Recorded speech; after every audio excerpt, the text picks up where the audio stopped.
Hello, and welcome to Postpartum Prep for the Extended Family and Friends, your guide to supporting a new family during the postpartum time. My name is Rachel Cunningham. I am a certified professional birth doula since 2016. I am a home birth assistant, and I also have had 3 children of my own. So I have had 3 personal postpartum times to gain knowledge from. And I am here to help you understand the postpartum time for your loved ones.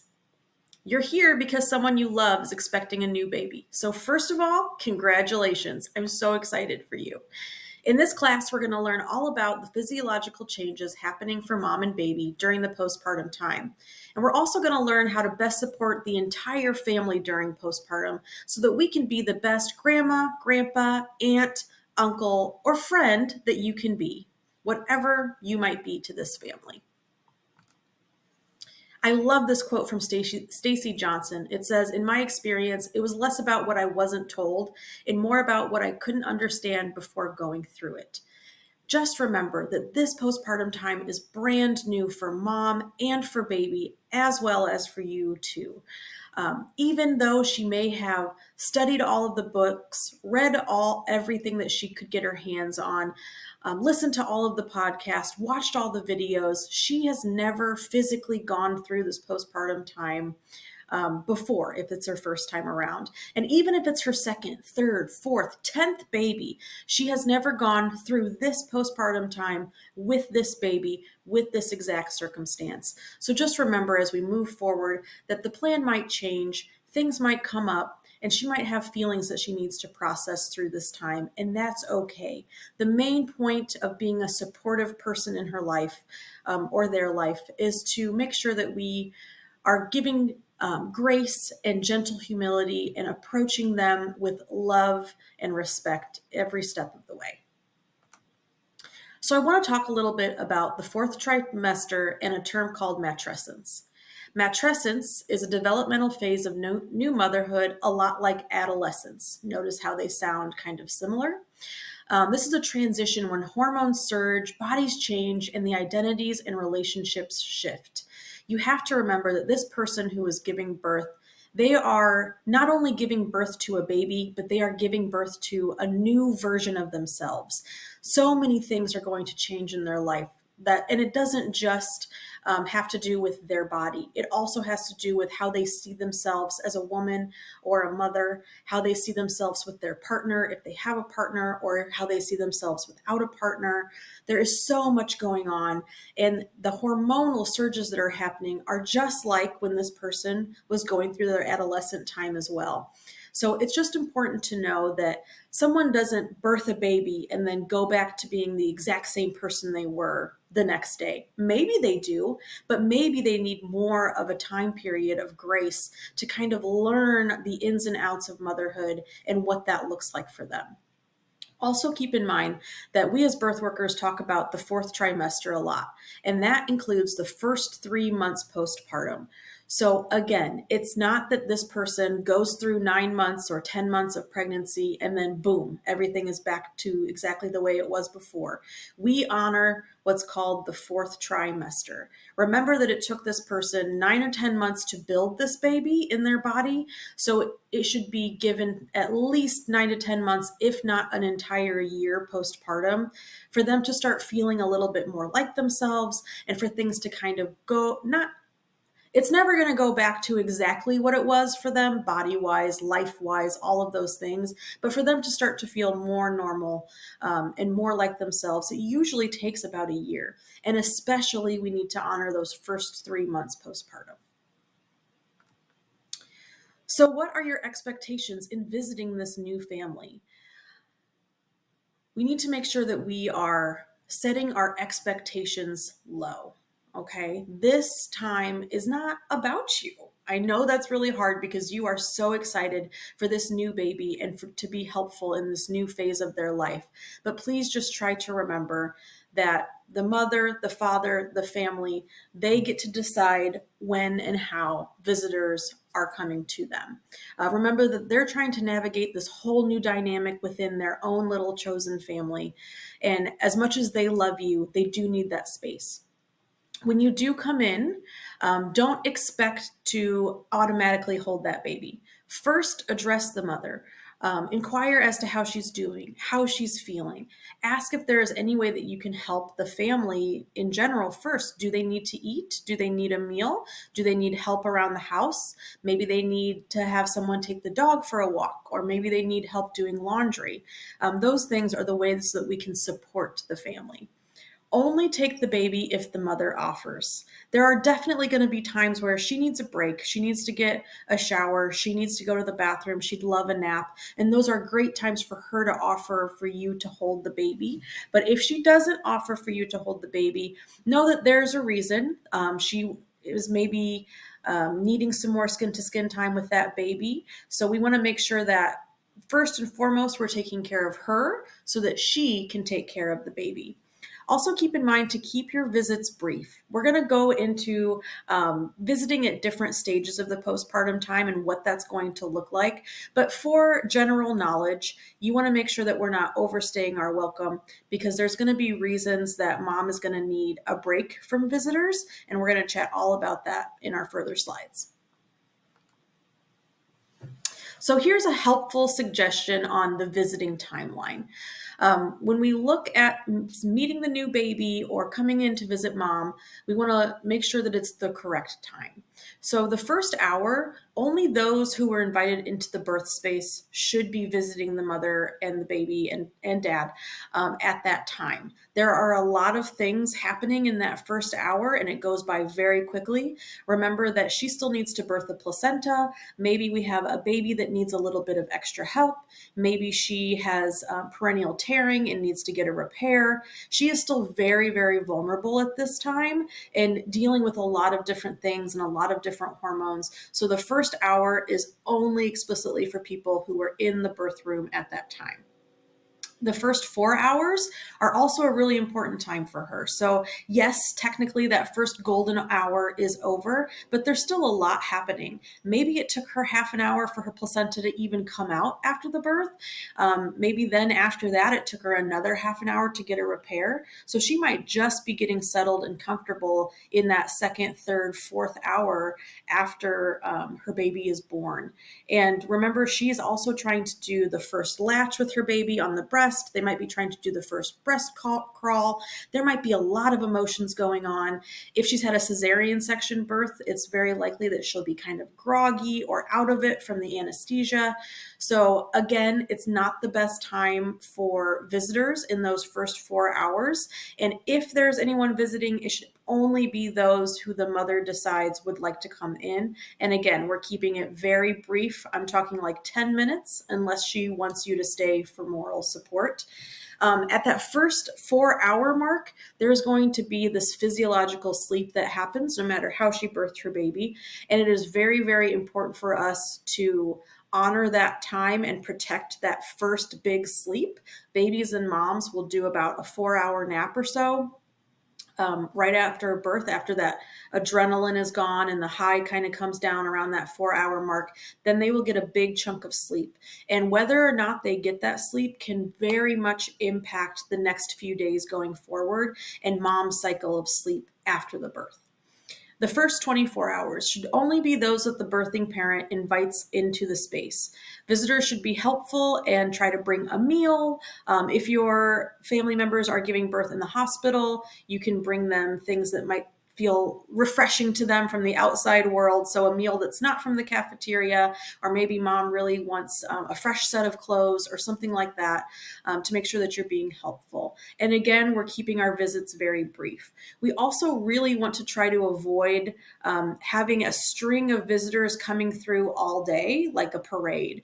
If you can, try to clump the visits in together just at visiting time. Maybe that's from 2 to 4 p.m. We don't want to overwhelm mom with too many people in the room, but at the same time, we don't want to parade in and out. So any people that are visiting in the hospital setting, or if you're having a home birth or a birth center birth, we want to try to limit the number of people. So maybe you're the person that coordinates that for the mom and dad, where you say, Hey, they will give you a list of people that they are okay with visiting in the first 24 hours. And spoiler alert, that might be 0 people. And we're going to be okay with that too. And then you can help them kind of navigate a timeline so that they don't have to think about that while they're trying to adjust to their new family. The first week, again, parents should set up visiting hours. Only 1 visit or appointment per day should be happening. So again, a short time frame during the day. We want to avoid people coming in and out all day for visits because it can greatly impact breastfeeding and the postpartum time that we'll talk more about. And visits should, again, be brief and they should be helpful, especially as when they get home or if they are home, if they had birth at home. We want to make sure that we are tending to the needs of the home first and the mother, and then tending to the needs of the baby. She'll tend to the needs of the baby. You tend to the needs of her. So let's dive into a little more of the first 4 hours after birth. The mother might be having shaking from hormonal changes. That's completely normal to be really shaky after birth without being cold, just those surges of hormones. They might be needing a repair to the perineum or somewhere in their vagina. Nursing and assisting staff will be performing vitals and helping mom clean up. So there's a lot happening in those first 4 hours. They're going to take mom's vitals like blood pressure, temperature, and heart rate every 30 minutes or so for those first 4 hours. So there's going to be a lot happening in the room, whether they birth at home, birth center, or in the hospital. There's also something called the golden hour, and that's that first hour postpartum that we really want to try to be undisturbed as much as possible. If possible, we want baby skin to skin with mom and able to do the breast crawl where the baby kind of crawls up mom's chest and get that first latch. It's really important that mom is able to get in tune with her baby right away. She might also be getting up to go to the bathroom and eating and drinking that first meal post-birth. She might have been in labor for 2 or 3 days and she needs a little time to just come back into her body. That's also around the time that they're going to be doing the newborn exam. It varies on where you're having your baby and what provider that you have, but usually in the hospital, it's at least that first hour before we're going to know things like weight, length, those kinds of things. So no need to ask them right away, ask the family or call anybody asking how much the baby weighed because they won't know for about the first hour at least. If they're having an out of hospital birth, it's more likely that they're not going to know those things until closer to that 4-hour mark. Usually midwives will do the newborn exam right before they're getting ready to leave them. And then, of course, like we talked about, that big physiological sleep that's happening at the end of that 4-hour mark, usually between 3 and 4 hours, we'll just see mom get really tired and really, really sleepy. And again, it is so important that we honor that and let both her and baby get a really big sleep and not wake them up. And barring an emergency, we do not wake them up when they get that big first sleep because that is going to start the train of sleep for both mom and baby. In nights 2, 3, 4, there can be a lot of cluster feeding for baby, so it's important that she get as much as she can in the beginning. You also may not know how their birth went. It's possible that they weren't able to update you, or dad was focused or partner was focused on the birthing person during the entire process, as they should be. So phone calls and updates to you come second. I know it's really hard, especially when it's someone that we love dearly, but you might not know, did they have a cesarean? Was it traumatic for them? Even if they did have the birth that they were planning on having, maybe it was just a lot and they need some time to process. So give them that time if they need it.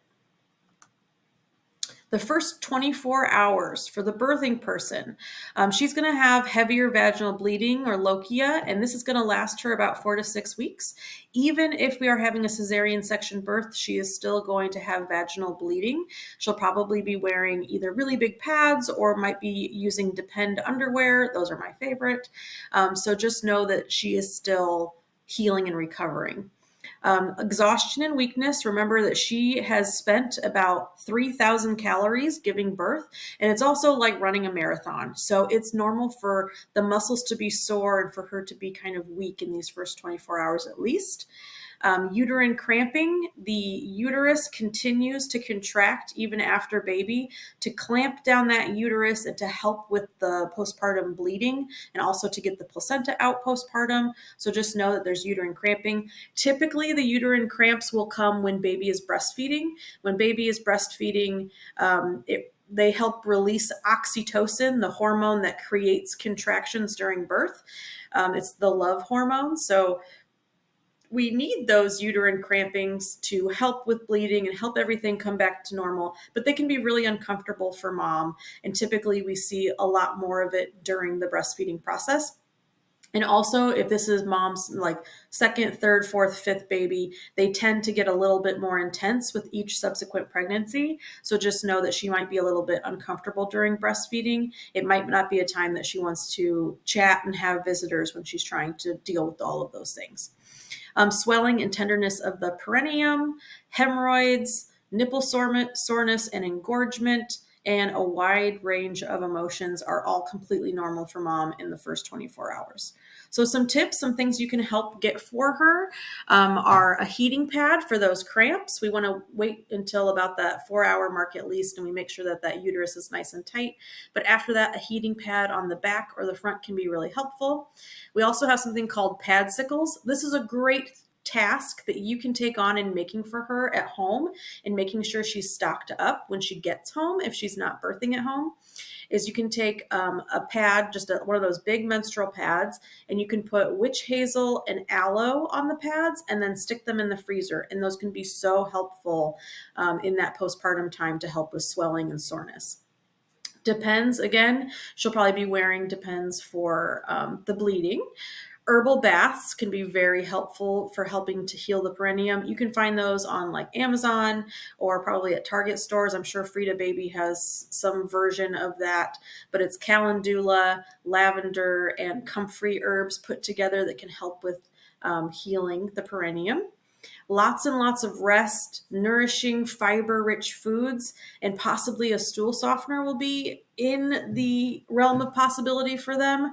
So just remember, when we're bringing them meals, try to keep things that are like iron-rich and fiber-rich. That'll be helpful for her. The first 24 hours for baby. So just so that you know, some things that are totally normal. Some gagging for the first day or two as the baby clears fluids and mucus. When the babies are in utero, their lungs are filled with fluid. And then as they make their way through the vaginal canal, those lungs are squeezed and the fluid comes out. But sometimes we have babies that came really fast or came a little slower, or sometimes they came through the sunroof during a cesarean section and they didn't get quite as much of a squeeze. So they might have a little bit more fluid to clear in those first couple of days. Totally normal. Frequent hiccuping and sneezing, kind of jerky movements. Remember that they were just in utero and now they're in this big, scary outside world. So they might be a little bit jerky. Black tar-like stool. So the first few poops out of baby are going to be, that we call them meconium poops. They're very sticky. They are just like tar and they get on everything. So just beware and know that that's totally normal. And then the diapers will start to even out as baby continues to clear the system and breastfeed. Bruising or puffiness from birth, especially if baby was given fluids during the labor, like if mom had IV fluids, we usually see a puffier baby. If there was any kind of vacuum, forceps extraction, anything like that, we might see a little bit more bruising or puffiness. Babies actually lose 7 to 10% of their birth weight in the days following birth, more if they had gotten fluids during birth. And if your loved one had gotten an epidural during birth, they most certainly also got fluids. So we usually regain this weight between 10 and 14 days.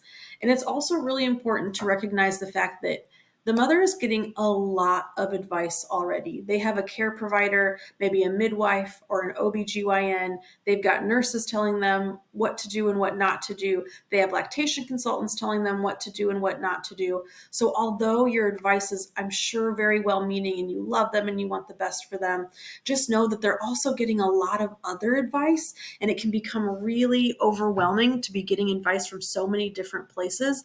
And it can be harder for the mother and father to tap into their intuition when they're being pulled in so many different ways. Also, just know that things change, right? Things that I even did with my babies that I had in 2014 are completely different than some of the things that we do today. So just be mindful of what we're giving them and what we're speaking into them in these first few days. So the first 1 to 2 weeks postpartum, mom's body is continuing to have vaginal discharge and bleeding, and she's still going to have a belly. So she's still going to look kind of pregnant for those first few weeks at least. That's okay. We don't need to comment on it. We don't need to say anything. She knows it's there. It's okay. It took her 10 months to make this baby. She is not going to look like Kim Kardashian 2 seconds after having the baby. And even if she does, we don't comment on that either. We don't need to comment on her body literally at all. So milk is coming in between day 3 and 5. So this is a big thing that I see a lot is partners and family members and people and even moms being panicky in those first from birth to 3 days of the baby not getting enough milk and then wanting to supplement with formula. But just know that those first few days, the baby is getting a ton of what we call liquid gold colostrum, and their bellies are about the size of a cherry the first few days of life. They're getting more than enough, and the more that mom can put the baby on the breast, it's supply and demand, the more milk you're going to have coming in. And that's usually going to start to really come in between days 3 and 5. If you feel like she's struggling and she needs a little bit more help, we're home from the hospital, we're home from the birth center, etc., hire an independent lactation consultant for her to come on over and to help her with that breastfeeding transition, if that's what she's choosing to do and if that's what she wants to do. Same thing can be said on the other side. If she has already made the decision that she wants to formula feed, that's her decision, and we don't need to comment on it, and she can go ahead and do that. It's also possible that she might have night sweats. Again, those hormones are still going crazy, so it's possible that she's waking up in a pool of sweat every night and leaking urine. So something about her emotional state. Mom might notice an adrenaline rush the first couple of days and kind of start to crash or feel really, really tired on like day 3 or 4. And the lack of sleep might be getting to her. Many women will also experience the baby blues. These are mild symptoms of depression lasting less than 2 weeks. So again, it's that roller coaster of emotion. She might be crying because her baby's so beautiful. She might be crying because she's not sure if she's a good mom. And then she might be really happy the next moment. That kind of wave of emotion is normal to a point, and we're going to talk later about when it stops being in the range of normal. So what can we do to help support the family? Let the mother lead. Check in with her about needing help. So don't just invite yourself over. It's your job to call or text the partner and see what they need. We don't need to call mom every 5 minutes. We can check in with the partner. Even better, bonus points if you guys have already had this conversation in the prenatal time of what it might look like to support them. And check in with the partner as well. Remember that they also have a huge life shift. Some partners might be worried about getting back to work right away because, hello, America, and no paid parental leave. So maybe they're getting really worried about not having enough support for her. Maybe she had a cesarean section and she needs more physical support than the partner can give because they have to go back to work. Maybe they're feeling a lot of feelings about the birth itself, or maybe they're really sleep deprived as well. So check in with both of them. Help them focus on rest and recovery. We have something called the 5-5-5 rule in birth work. That means 5 days in the bed. So mom's only job is to lay in the bed, eat, sleep, feed the baby. 5 days around the bed. So that just means we're probably not leaving much of the bedroom. Obviously, they're getting up to go to the bathroom in all of this scenarios. I understand that, or if they need to shower or something like that. But we're kind of staying in the bedroom as much as possible. And then 5 days around the house. So for one level of around the house, we want to really try to limit the amount of stairs that they are going up and down daily, especially the first 10 days, but even after that, like one trip up and down the stairs. So if you know that your loved ones washer and dryer is in the basement and they have their bedroom on the main level or the upper level, do you know what would be really helpful is if you came over and did laundry for them, even if it's just bringing the baskets up and down the stairs so that she doesn't have to do that. It can be really helpful, or the partner doesn't have to do that because they're tired.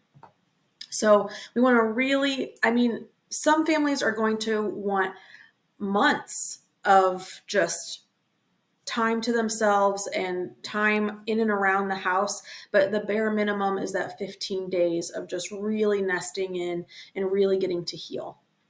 Another thing that you can do is help prep freezer meals or facilitate a meal train for them. Meal trains should be someone dropping off a meal and leaving, not coming in at all, not visiting, just dropping off the food. Or you can prep all those freezer meals with them beforehand. I find a really cool thing to do with moms prenatally, as opposed to doing a baby shower. You can still do a baby shower too if you want to. But even more important, I think, is a nesting shower where family and friends, really close family and friends, come over to the expecting couple's home and get everything ready, help them make freezer meals, help them do any last minute projects that they want. I guarantee you a mom will appreciate that so much more than 12 blankets. I know we all love to buy the baby things, but also let's not forget that they might need some help prepping for this baby at around, 34, 35, 36 weeks pregnant. You can also help with housework. You can help with siblings if there are any siblings. That's a really important thing. And then you can also help with pets as well. I always tell everybody, if you're going to come visit, you come in, you choose a housework task to do. Usually I prep my clients to have a list of things that they need accomplished on a daily basis so that people can just pick something. Maybe it's laundry, maybe it's sweeping the floors, etc. You do that household task. Then you check in with mom, see what she needs, see if she needs anything, and then you might possibly get to hang out with that cute little baby. So what's happening the first 1 to 2 weeks with the baby? Parents need to focus on skin to skin and feeding on demand. Remember that the more your baby is able to feed on their hunger cues, the more regulated that mom's milk supply is going to be. So we're not timing feedings. We're not timing space in between feedings. We're just making sure that that baby gets as much skin to skin and demand feeding as possible. And also skin to skin with mom can help regulate the baby's body temperature. So it's really helpful. Baby's going to sleep most of the time. Newborns sleep a lot, but wake to feed pretty often, about every 1 to 3 hours.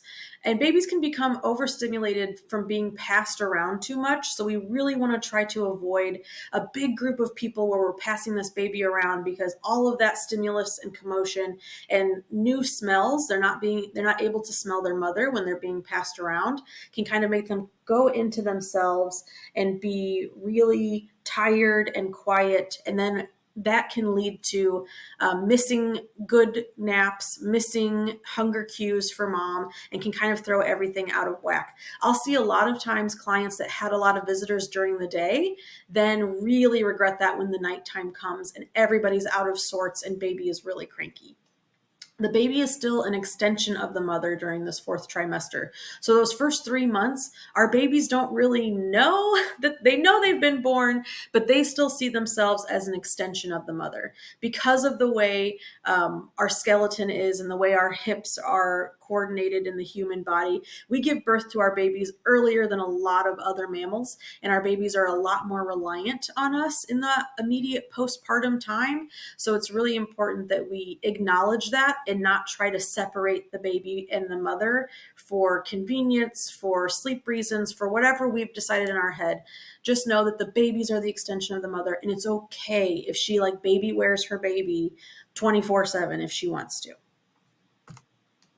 So those first 3 to 4 weeks for mom and baby, mom's still breastfeeding and it can feel challenging, but it should start to become easier around this time. She might still be seeing her lactation consultant as well. That's great. Nourishment for mom is vital to milk supply and breastfeeding. She's going to need extra calories and be extra hungry when she's producing that milk. So good nutrition is still really important for her. And the baby blues should start to be over during this time. Your baby might be cluster feeding and having longer waking windows during the day. Mom should be starting to feel better physically, but will still need help around the home. So when we birth our placenta, it's about the size of a dinner plate. And just know that while the wound doesn't stay this big inside of the uterus, there is still a wound inside of her uterus that is healing. So remember how we talked about that she'll be bleeding and have lochia for about 4 to 6 weeks? Well, if she overdoes it during the day, let's say she pushes herself a little farther on a walk than maybe her body was ready for, she'll have more bleeding the next day postpartum, and it can just hinder the healing time. So the more that they can, again, rest and have that time, the better. So you can help them in many different ways by making sure that their life is a little easier with household tasks, sibling tasks, or maybe you just come over and you just chat with her and make her feel like a human for an hour, right? Sometimes that's all we need in the postpartum time, is someone to just come over and listen. So let's talk about feeding cues so that you know if you're holding the baby at any point in time and some of these cues start to come up, it might be time to pass baby back to mama so that she can be intuitive with her feeding. So if their baby starts sucking on their hands or gnawing on their hands or their fists like this, smacking their lips, sticking out their tongue, rooting, which is kind of like if the baby's turning towards you and shaking their head into your chest, that's called rooting. And then crying is actually what's considered a late hunger cue. So that means we've missed all of those first hunger cues. And now it might be a little bit harder for mom to actually get baby on the breast. So we want to make sure that we're really paying attention to some of those other cues.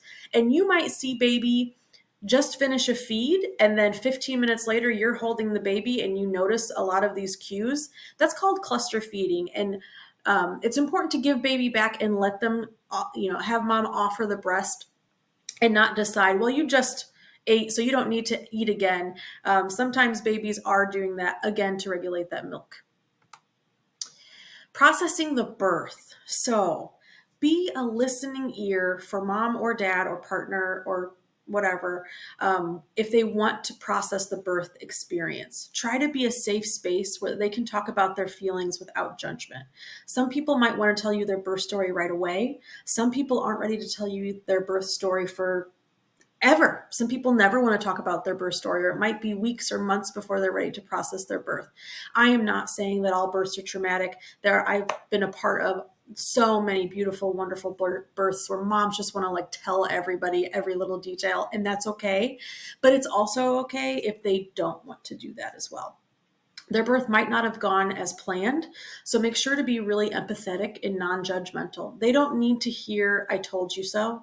They don't need to hear, "Well, at least you and the baby are safe." They don't need to hear that. All of their feelings are still valid. Of course, we know that our loved ones' number one priorities was a safe baby and a safe mom. And sometimes we don't even get that, right? So you don't need to remind them that that was important. They know that that part is important. But it's also really important that their experience is heard and that their experience matters. I find as a doula, more times birth is less about the mechanics of it, what exactly happened, and more about the birthing people feeling listened to and heard and feeling like they got to be an instrumental part of their birth. That birth was something that they got to go through and choose different aspects of their birth. It wasn't just something that happened to them. So it can be really important that you honor that and honor any feelings that they're having around their births. And they might have made different decisions than you would have made. Maybe you would have never had a home birth. Maybe you wouldn't be caught dead at a hospital birth. That's fine. That's what you can choose to do if you ever choose to have a baby or a pregnancy or anything like that. But we are going to honor the choices that they made for this pregnancy and this birth. And they don't need to be told, "I told you so." So I'm sure you're not going to do that because you're a wonderfully lovely, empathetic person. Okay, let's talk a little bit about postpartum mood and anxiety disorders so that we can keep an eye out and help keep an eye on mama or the birthing person.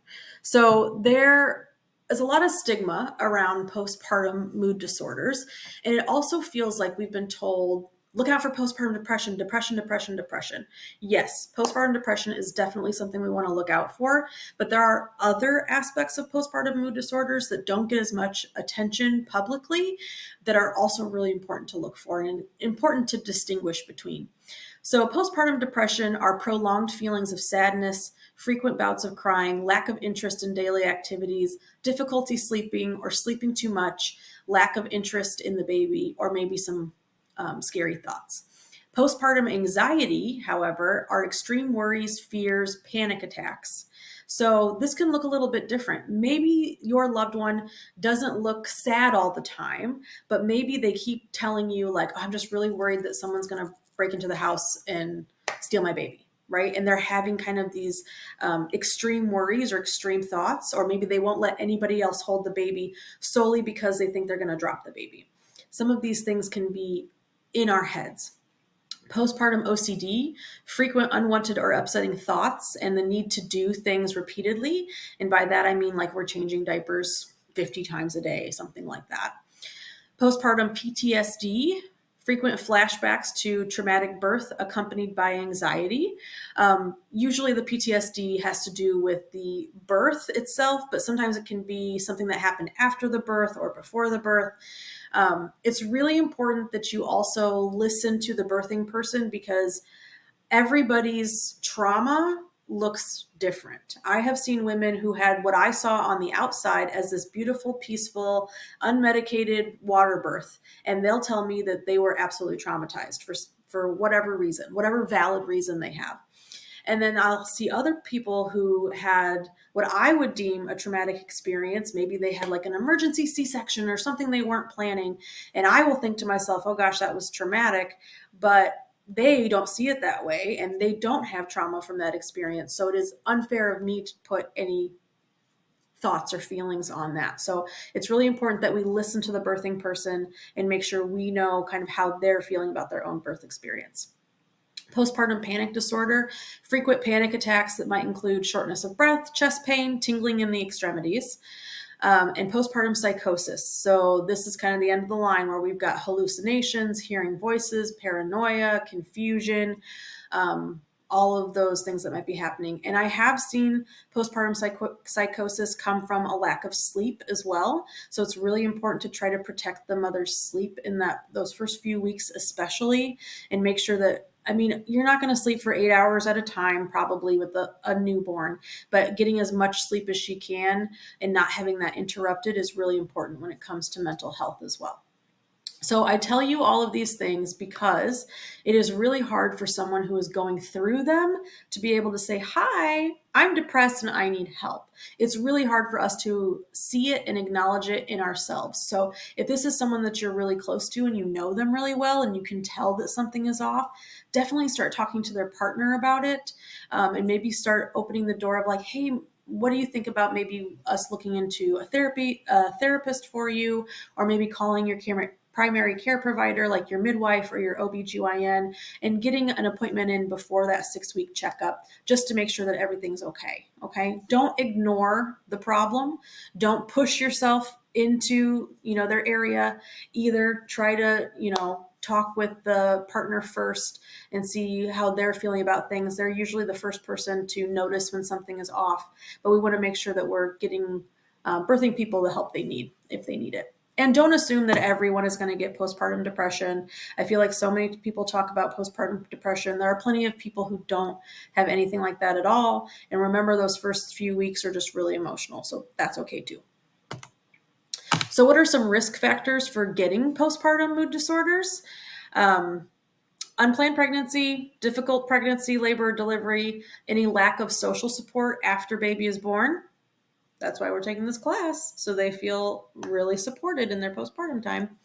Anxiety about returning to work or a partner returning to work, issues surrounding breastfeeding, colicky, difficult, or demanding babies.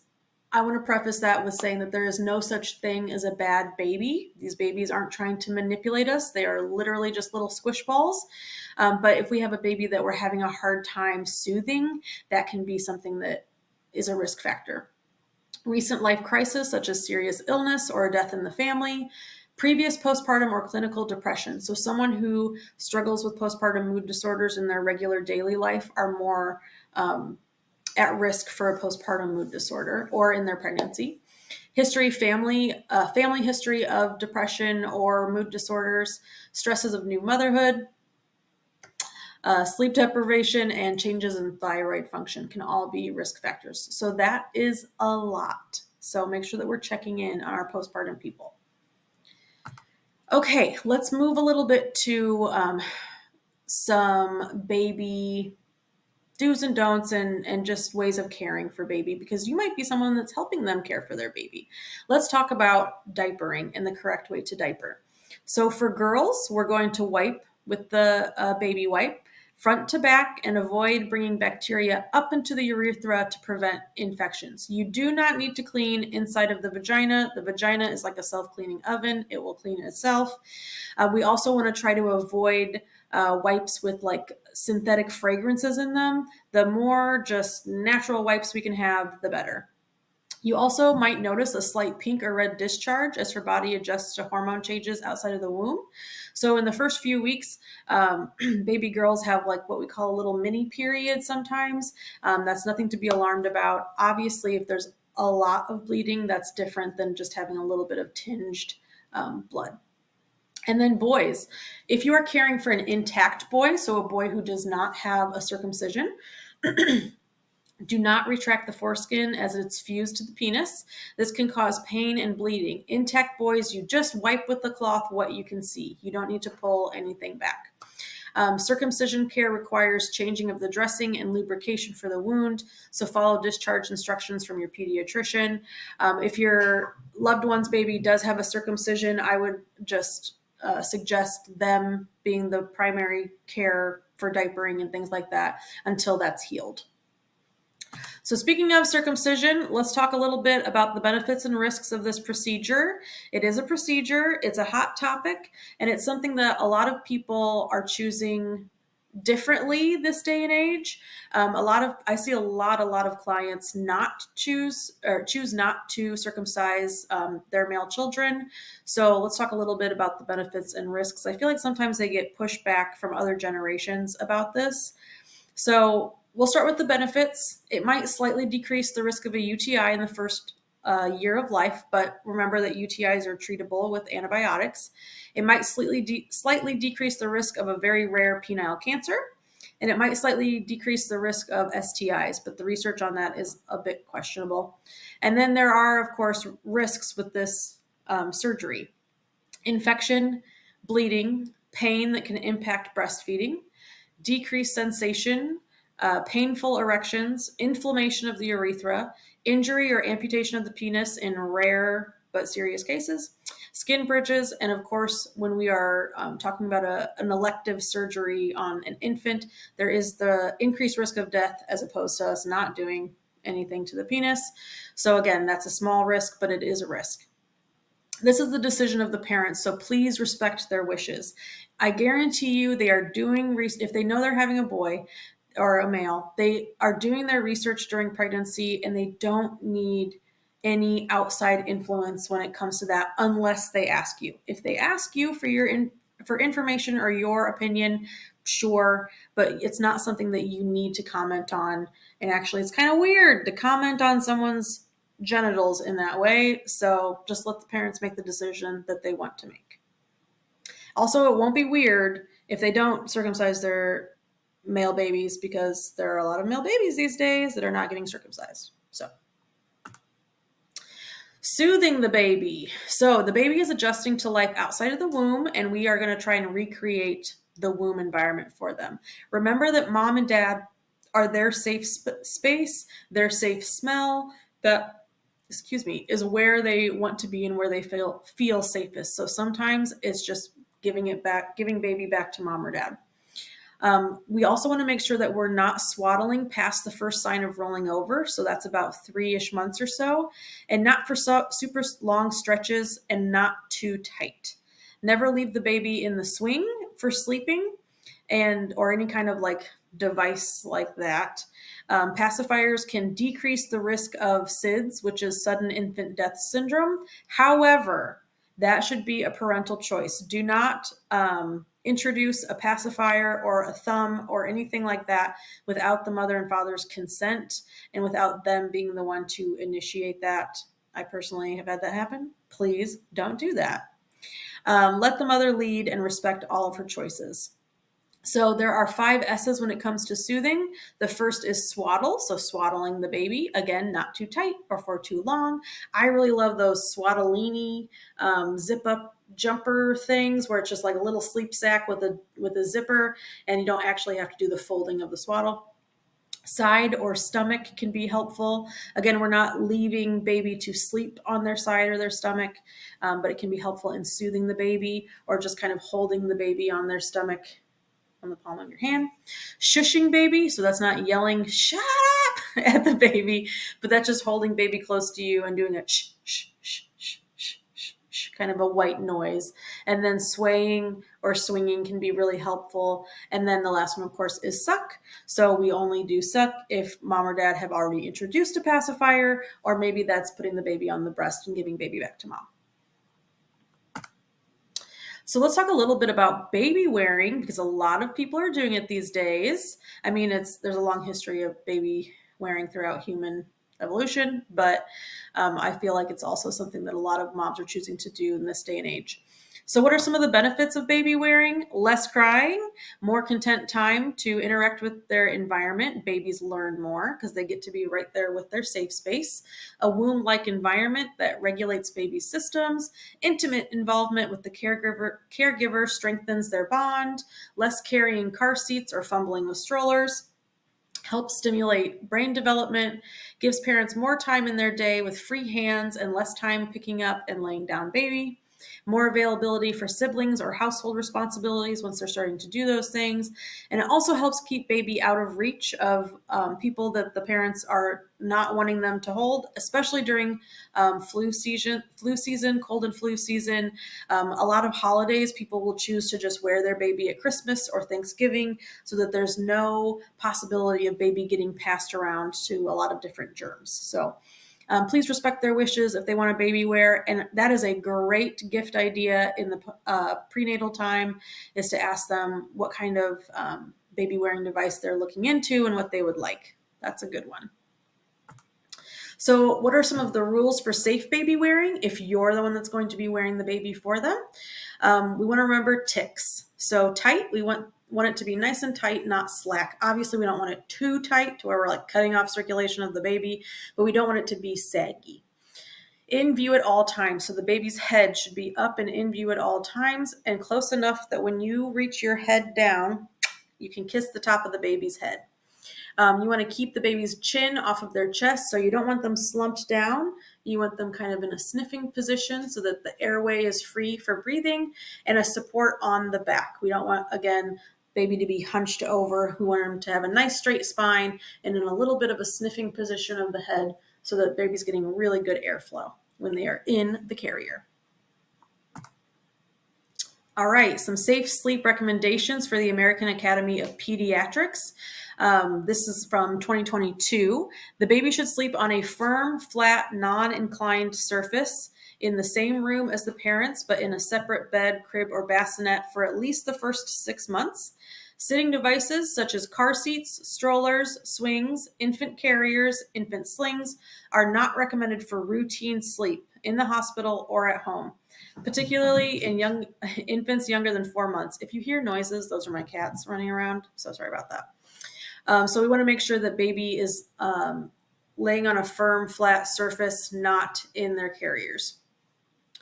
This also includes those like boppy pillows or the pillows that are shaped kind of like a donut that we see a lot of babies in. Those also are not recommended for safe sleep. Weighted swaddles and weighted clothing or weighted objects near the baby are not safe or recommended. This even includes like bumpers in a crib are technically not safe for sleep as well. When an infant exhibits signs of attempting to roll, which can occur again at 3 to 4 months or earlier, swaddling is no longer appropriate.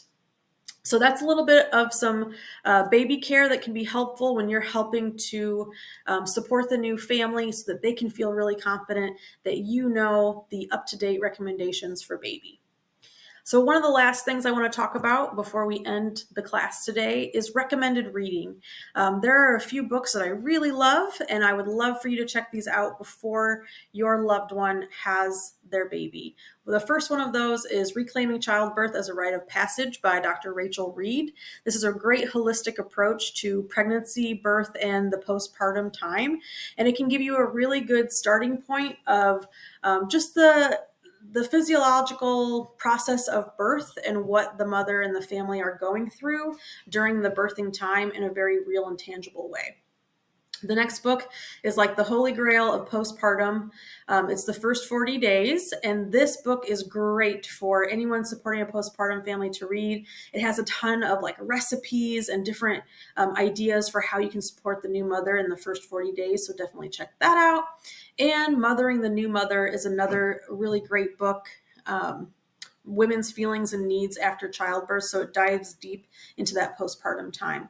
I'm telling you now, the more research and time and acceptance you take into making sure that you know the wants and needs of your loved one and your family member, the more vital you're going to be to them in the postpartum time. And the more vital you are to them, the stronger your connection, the stronger your bond, the stronger the family unit. And if we can heal the postpartum, if we can really mother the new mother, and we can come together and bring back that sense of community, think about how that can really truly impact the world moving forward. It can change society. It can change the way and the confidence that mothers have in raising their children, and that in turn will change the confidence and the way that our children grow up, and it changes everything. It changes the entire life cycle. So the more we can come back to this idea of community and support and making our moms be less isolated in motherhood, the better it's going to be literally for all of us. We all came from a mother. We all were raised by someone. And the more that we can lift up that community, the better the human race in general is going to be. So that's my soapbox, and I'm sticking to it. Thank you so much for attending this little class on supporting your loved ones through the postpartum time. If you've enjoyed this class, please share with your friends. You can find me on Instagram or TikTok, or by emailing me at rachelcunninghamdoula@gmail.com if you've got any questions. On TikTok, I am Rachel the Doula, and I think I'm Rachel Cunningham Doula on Instagram. So check it out, like and subscribe. And I hope that you have the most wonderful postpartum time with your family member or loved one, and that everything goes really well. Have a great day.